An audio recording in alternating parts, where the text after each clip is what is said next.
మేనిఫెస్టోలో పెట్టడం జరిగింది.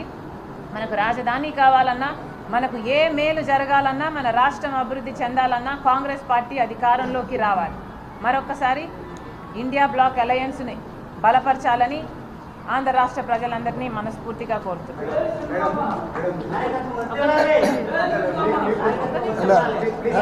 ఒక్క నిమిషం బ్రదర్, మేము మాట్లాడినాక బ్రదర్. ఓకే బ్రదర్, ఇట్లా పెట్టాలనా?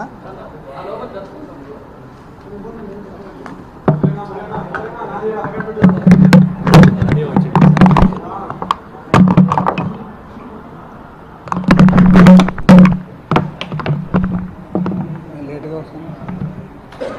Okay brother. మిత్రులందరికీ నమస్కారాలు. ఇవాళ అత్యంత ప్రాధాన్యత కలిగిన భారతదేశ పార్లమెంట్ ఎన్నికలు జరుగుతూ ఉన్నాయి. ప్రపంచం మొత్తం కూడా ఆసక్తిగా ఎదురు చూస్తూ ఉన్నారు ఫలితాల కోసం.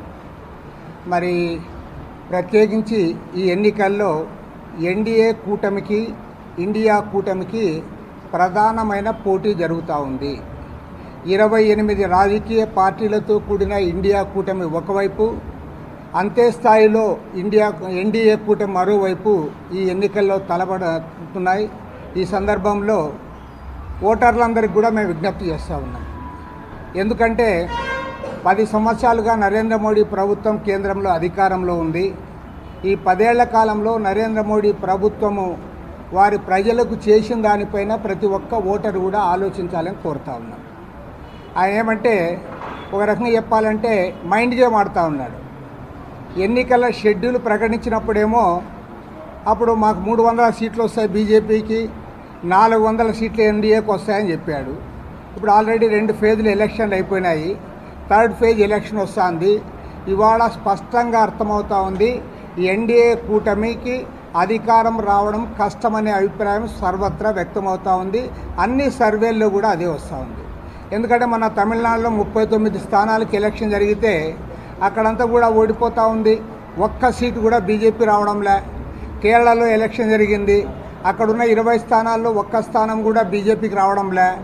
ఈవెన్ 48 స్థానాలున్న మహారాష్ట్రలో కూడా మెజారిటీ స్థానాలు ఇండియా కూటమి గెలవబోతూ ఉంది. కాబట్టి ఏమంటే ఇవాళ ప్రజలకు అర్థమవుతూ ఉంది, ఇండియా కూటమికి రోజు రోజుకి బలం పెరుగుతూ ఉంది.